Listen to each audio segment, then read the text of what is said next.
Reading with your kids. Hey, so great to see you. Come on in. Hi, my name is Jedley, and this is the Reading with Your Kids podcast and iTunes #1 kids and family podcast.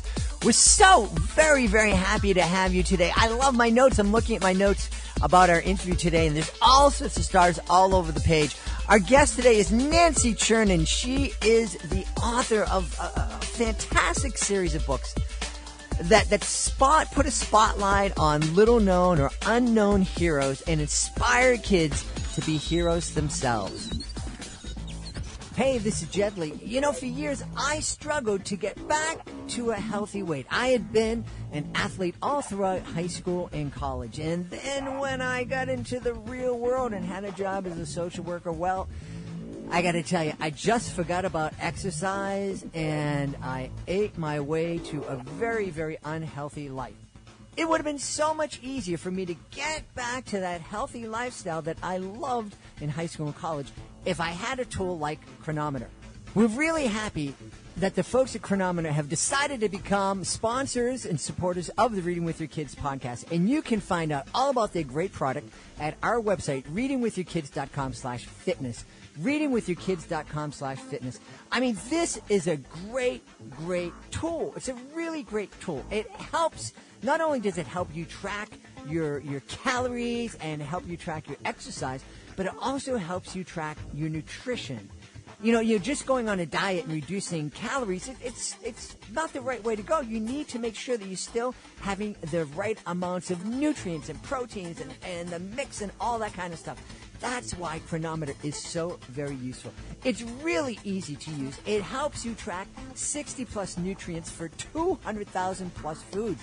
And like I said, it lets you log your diet, your exercise, your biometrics. You put notes in there. It helps you make custom foods and recipes. It even has a mobile app so you can log on the go. You can check it all out and also check it out for free at our website, readingwithyourkids.com/fitness. I am really, really excited about this interview. Our guest today kind of takes readers on a journey to discover some amazing people who you may not have heard of who really changed the world. Joining us from Plano, Texas, please welcome to the show, Nancy Churnin. Nancy, how are you?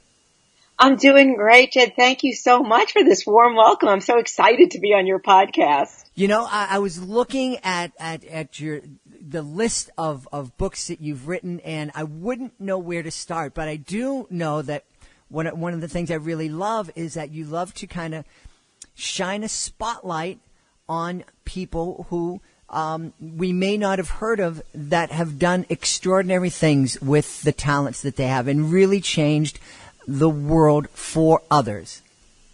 That is exactly what I try to do.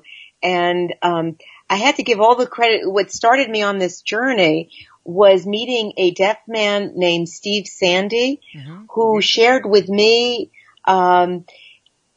his sadness that more kids didn't know the story of the great deaf baseball player, William Hoy.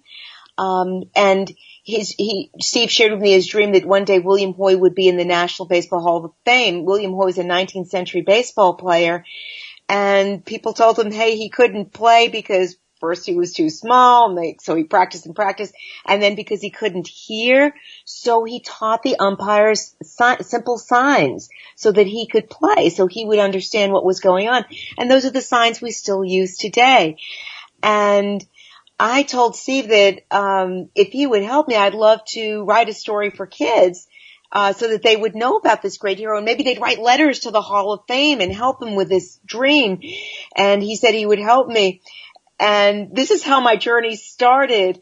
And I was kind of glad that when I started, I didn't know how much I didn't know because I thought, you know, I'm a journalist. I thought, how hard could this be? I could knock this off in an afternoon. And because I didn't know what an art form writing picture books was, it took me years. And it took me years before I realized I needed to take classes. I needed to join critique groups. I needed to rewrite this hundreds and hundreds and hundreds of times.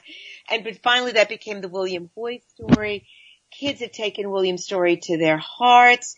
They've written more than 1,000 letters to the Hall of Fame. And I am hearing that William Hoy might be on track to make the Hall of Fame in the next vote, 2020. So we're telling kids, keep writing those letters, because they're reading those letters and they're being influenced. But that started the whole journey. And I thought, after William Hoy, who else is out there who needs a spotlight, who hasn't gotten the attention that person deserves, who could inspire others? And that's what has informed my whole journey as a picture book writer, looking for people like that, like Manji and Charlie Sifford. And Irving Berlin is probably the most famous person I have written about, but most kids don't know who he is. And when I go to classes and present and I ask, do you know who wrote God Bless America? They have no idea. Actually, there's always one little kid in the back who raises a hand timidly and says, was it you? And I have to say, that song was 100 years old this year. And even though I am older than all of you, I am not that old yet. And then I tell them about Irving Berlin and how he was an immigrant. And I hope that also sends a message to kids about the wonderful gifts that immigrants bring. And that's why the book is called Irving Berlin, the immigrant boy who made America sing. I want kids to know they have an immigrant to thank for that song. Well, that's just, I'm sitting here, I'm blown away. I grew up a mile away from Fenway Park. I actually worked one season for the Red Sox. I spent when I was growing up, I spent every weekend at the ball field. And I had no idea that those signals that the umpires use that allow 35,000 people in Fenway Park to understand what's going on, they were created because baseball wanted to be sensitive to somebody with special needs. And they're being open to that. They're being empathetic to that. Change the lives for everyone.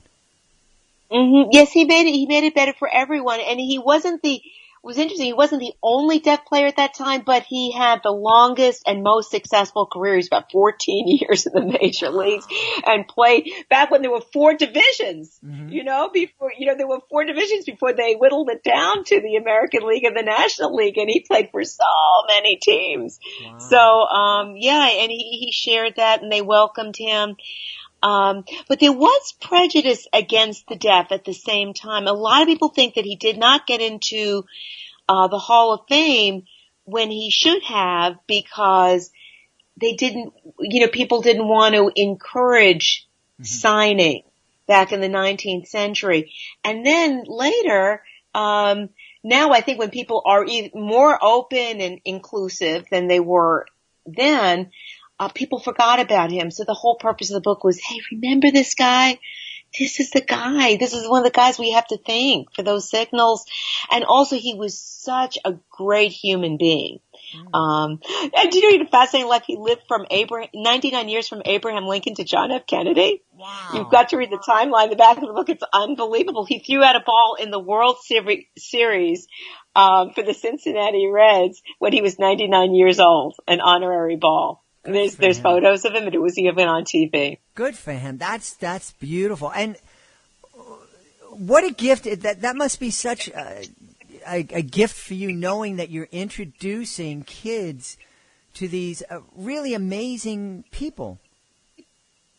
It's been such a pleasure, and to see their eyes light up, and to see the kids take these stories to their heart. Like Manji Moves a Mountain is a true story of a man in India who spent 22 years chiseling a path through a mountain so the kids in his poor village who had no school and the sick who had no doctor could have access to the school and the doctor in the next village.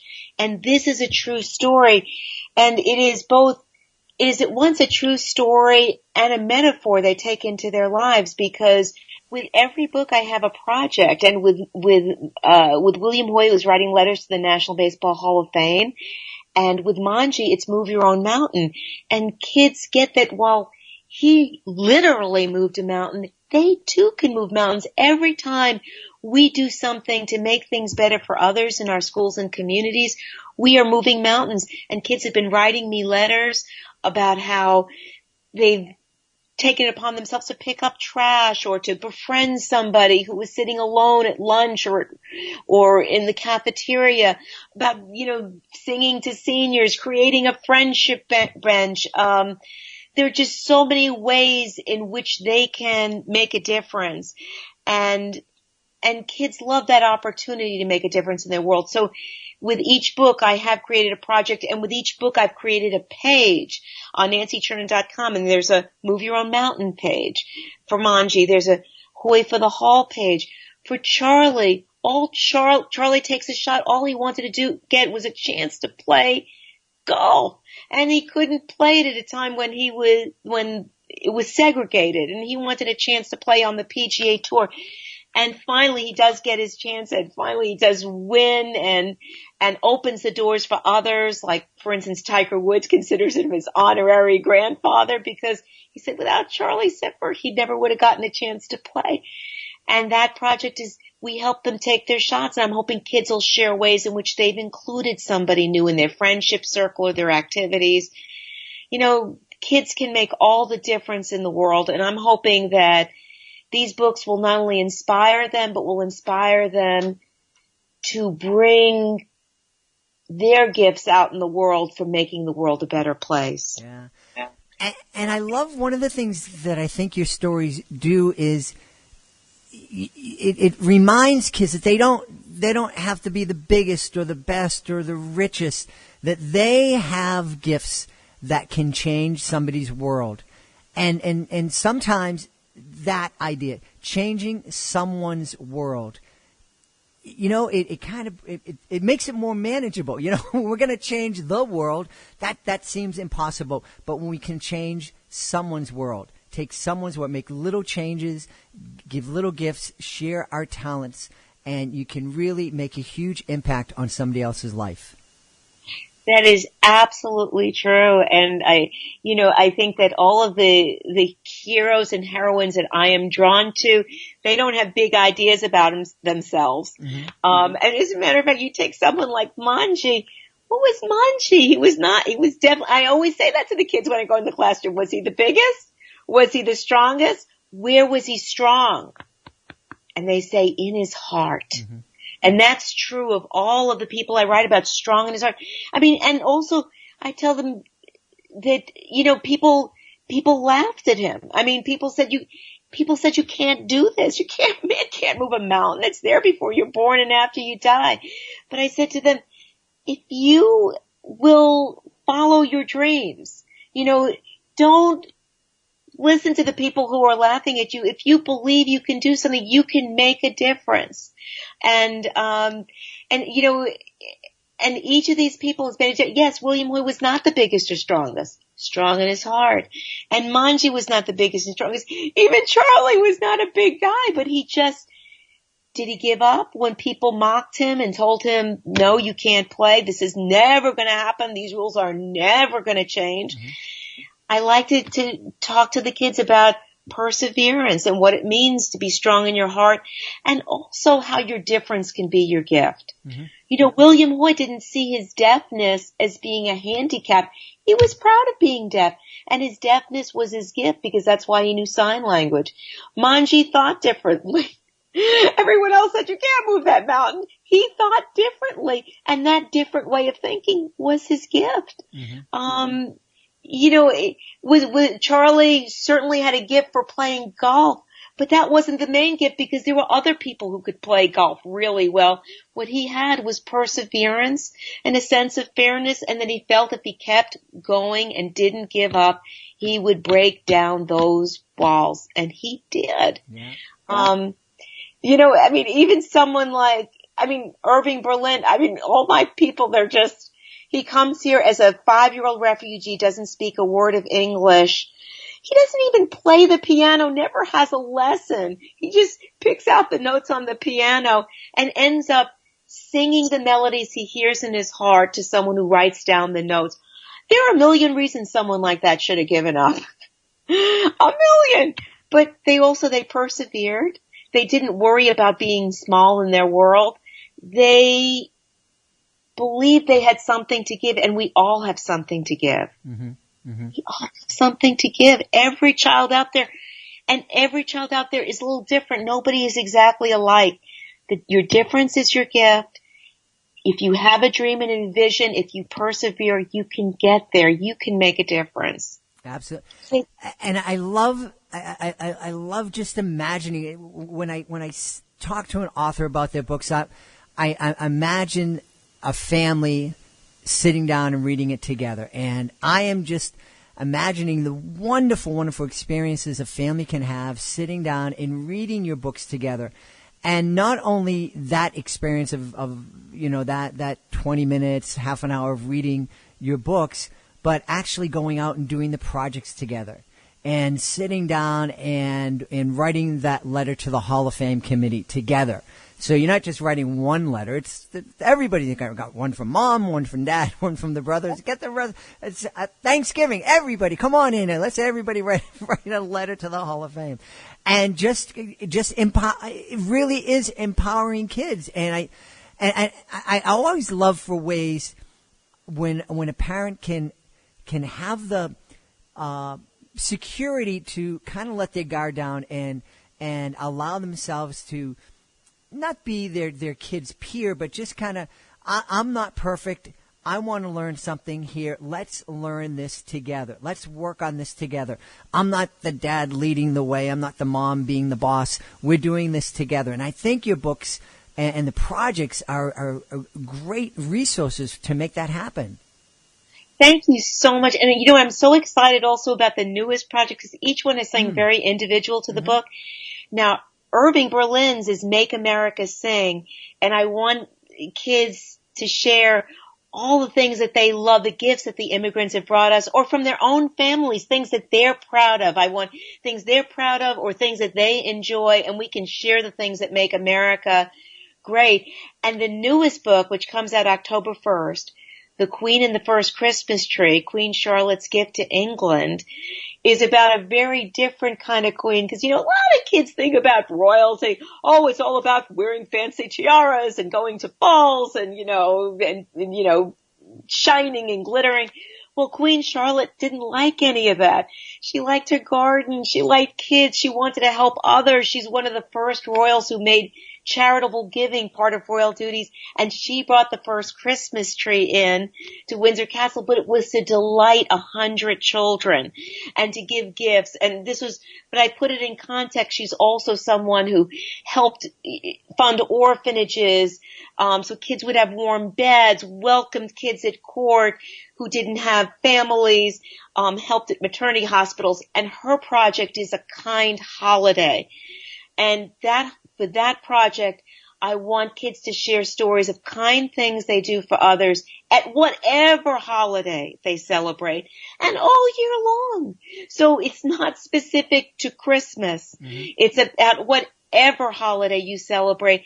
And let's make it a kind holiday all year long for everybody. And I'm so excited about what the kids might share and think about the holidays as an opportunity to give to others. Sometimes we get lost in the commercialization and what am I going to get? I want to put a focus on what we're giving because I think that makes us feel best of all. Yeah, absolutely.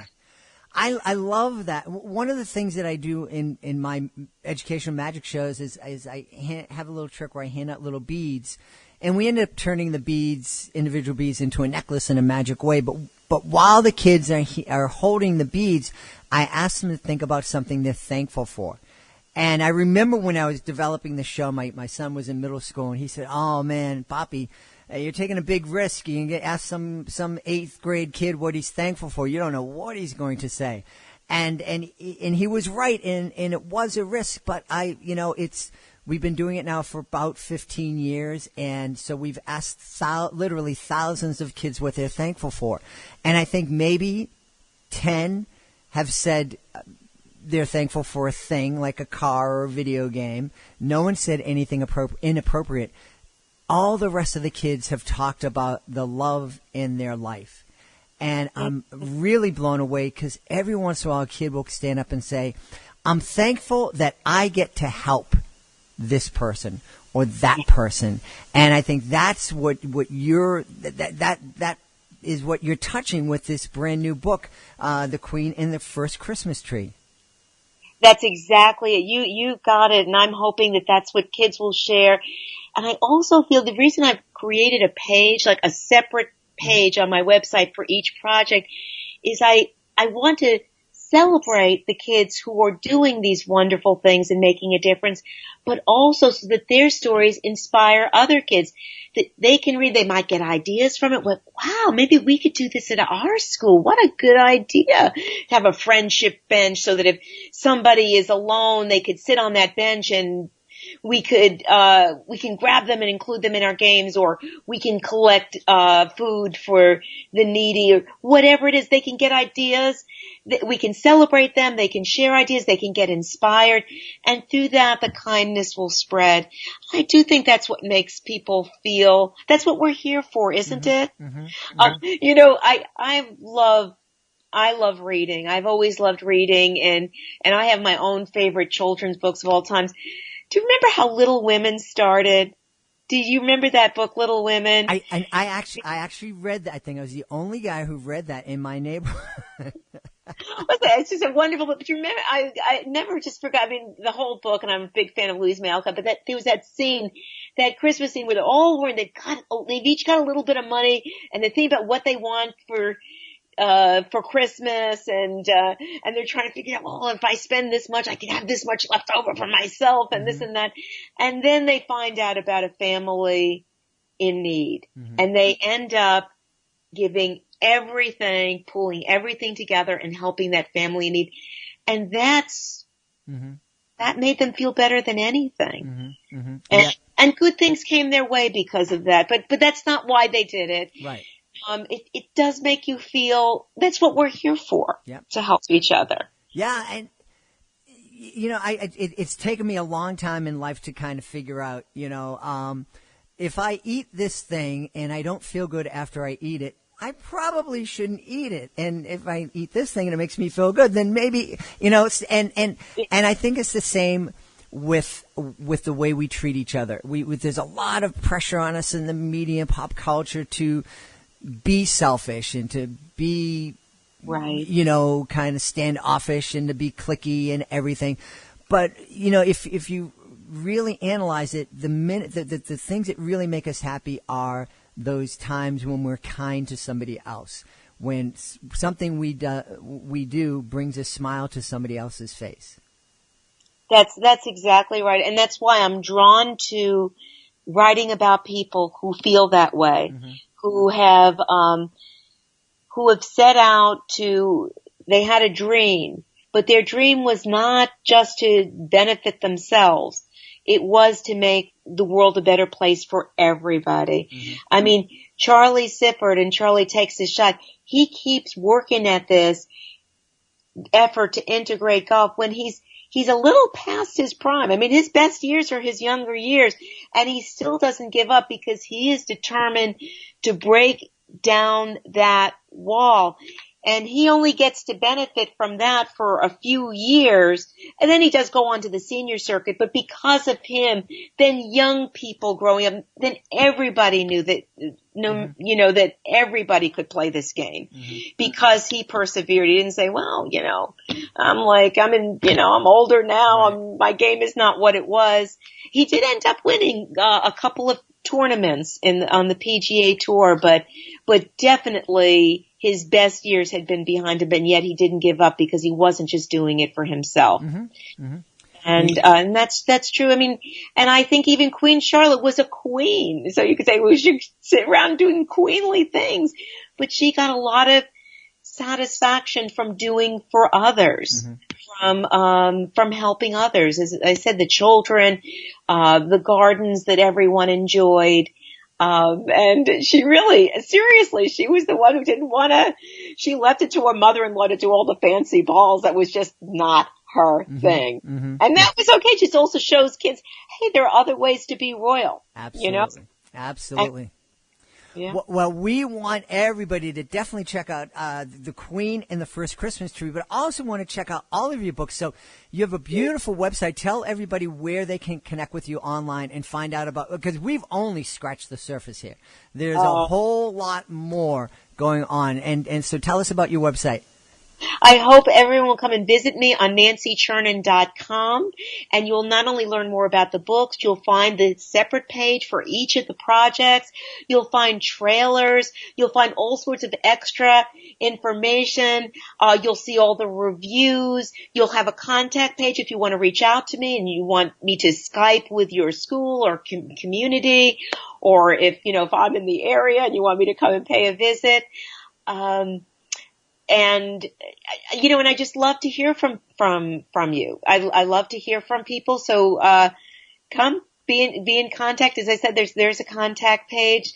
And among the extras, I always put the extras up. For instance, William Hoy, the Texas State created resources for the deaf. And the Texas School for the Deaf in Austin created special interview for me, and I've been interviewed on Deaf TV. So for the deaf community, you'll find special resources there as well, and primary resource material. I've got, wonderful old pictures for, Irving Berlin, and wherever I have, material to share, I share it right there on those pages to supplement your experience. That is wonderful. And like I said, we only scratched the surface, so I would love to right now just extend an invitation to have you back sometime in the future to just talk a little bit more about some of the amazing people that you've helped the world get to know. Oh, thank you so much. It's been such an honor to be here, and I'm excited. I have new books scheduled for next year, for 2019 and 2020 already at the printers or in the illustrators' hands. And again, these are people that these are going to be facts that most people won't know, or people that maybe you don't know. And I'm just so excited to share with you, with the families, with the kids, hoping that more people will be inspired, hoping that more people will be inspired to also make a positive difference in the world. And we all can. As you said, we all can. Every little thing we do makes a difference. There's no kindness that's too small. Any kindness is an enormous thing that makes a difference in the world. Absolutely. And you're making a difference, and so thanks so much for being here. Our guest today has been Nancy Churnin. Nancy, thank you so much. Thank you, Jed. Thank you so much for having me here. It's just been a pleasure. Please be sure to join us for the next edition of the Reading with Your Kids podcast. Our guest will be Debbie Gruelle. Debbie Gruelle telling us about her brand new book, 10 Little Night Stars. And she also tells us that she is related to the author of Raggedy Ann and Andy. Yeah, check it out. You're gonna love it. Debbie Gruelle in the next edition of the Reading with Your Kids podcast. Hey, we want to thank Nancy Churnin for being here today, giving us that inspiration, helping our kids make their little part of the world a better place. And also, we want to thank you so much for taking the time to join us. And we hope that we've inspired you to help make your little part of the world a little better place by reading with your kids. I'll be looking for you in the next edition of the Reading with Your Kids podcast.